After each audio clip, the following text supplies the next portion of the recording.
All right, everyone, welcome back. Sorry, it's probably a little loud in here.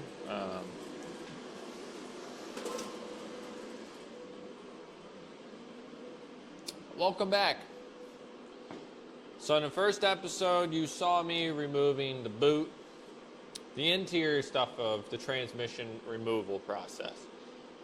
In this part, we're going to start working underneath the car, doing the exhaust, C-beam, all the good stuff to get the transmission hopefully dropped out. And then the third episode will be the actual transmission and bell housing removal. Again, all the stuff I'm doing, I'm not a professional. I am just like all you guys.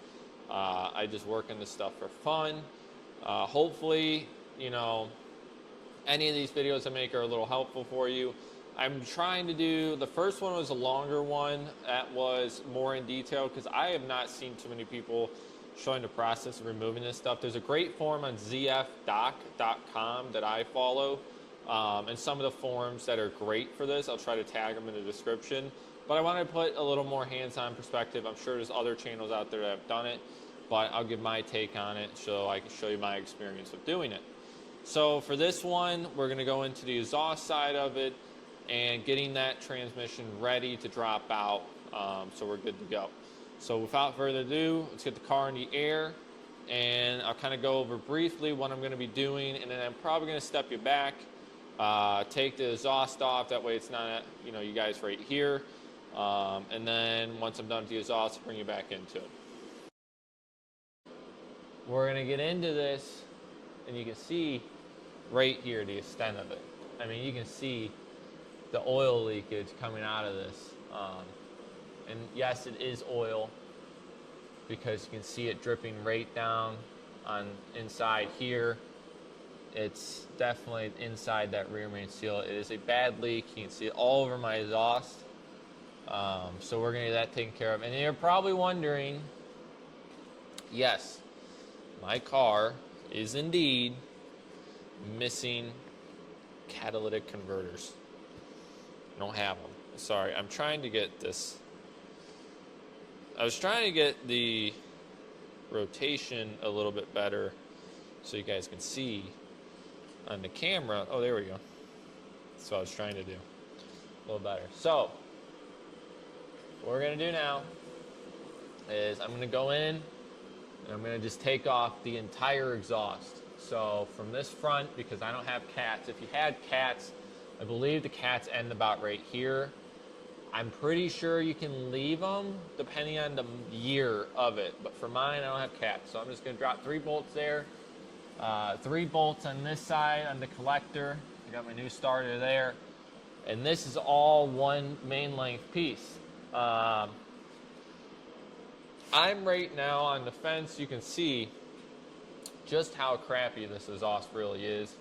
So I think this is all new from here up.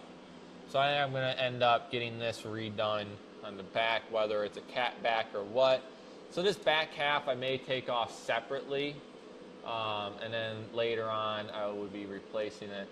So for now, and then you can also see I do have a rear main on the rear differential leak. So eventually I'm going to have to look into that, and I have very cautiously avoided that because I don't want to do that, because honestly it seems like the biggest pain in the ass in these cars. I've never worked on the suspension side of things, but you know, get into it. There's a lot more work to do. So I'm gonna get started on all this stuff. I'm probably just gonna remove the exhaust all as one to make it easy for now, and then I can always unbolt it later separately, and we'll get into it. So I'll catch you guys back when I'm done with the exhaust work.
ready to go.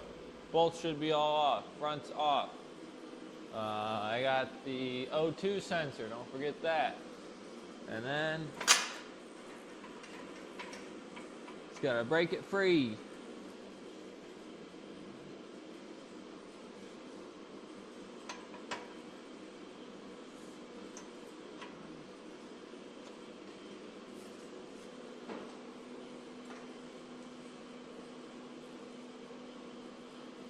Lowering it. Normally I would recommend having 2 people to do this, but you know, here we are.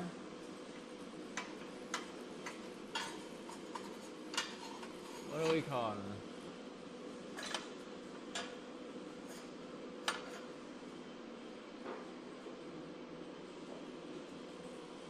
Luckily I got my trusty little jack here from Rico he got me, which has been a very useful tool. And then, alright, the camera battery died. My battery only lasts so long. I've been recording a lot today. So, where I left off was I was wiggling this, it got caught on the collector up there. But it's now good to go down and be very careful because obviously you have a giant exhaust. I don't recommend doing this by yourself, but the jack kind of makes it easy because you just set it right on my shoulder, lower it down to a good height, and then I can pull it off the jack and set it off to this side. So again, whew.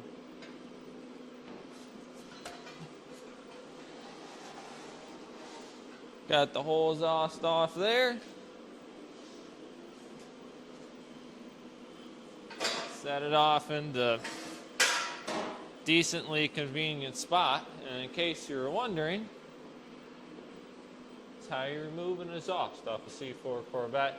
That does not have catalytic converters, but if you're watching this, government, I do have catalytic converters, okay? This is all a conspiracy. Don't come after me. I'm going to go take a break. That's the exhaust portion of it.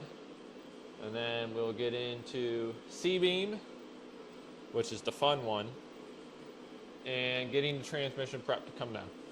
Until then, catch you in a minute. Hey. So, welcome back. You saw that we got the exhaust completely taken out here. Now next would be on the steps is any electronics that are attached to the transmission, which I believe there are 3 total.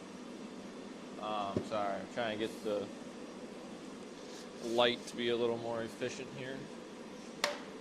Not working in my favor.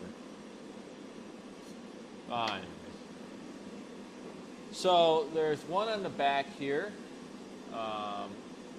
one on the side, and then I believe those 2 actually are tied together. Come off as one. The only other part I believe is there's an electrical connection up at the. It's 2 bolts. Those come, or 2 nuts. Those come out. You have your sensor up there. You unplug, and then your sensor back here that you unplug. And we took out the full exhaust system. Again, if you have catalytic converters, it may be a little bit different. I can't say for sure. I'm pretty sure you do have to take the cats out though, but my car doesn't have them. But remember, if the EPA asks, I do have them. And then the exhaust is all taken out. We'll take out these C-beam bolts. I've done this once before in my old Corvette because I had to replace the drive shaft on that. Or no, U-joint. So I am somewhat familiar. This is usually the worst part of the entire job because they are an absolute pain to get wrenches into. And it's one of those engineering things where you really question it. But they built it that way and we have to deal with it. So we'll take that out and then we'll drop the drive shaft and then we simply have, I think it is 5 bolts to take the entire transmission off. And then we'll work on the clutch and everything after that. So tune in next time. This video, the first one's going to come out today, Thursday, and then the next one will probably come out on Monday or Tuesday, and then the following one, same order like that. And hopefully within 2 weeks I have it all wrapped up, and you guys get a good video from it, and you enjoy it. So thanks for watching.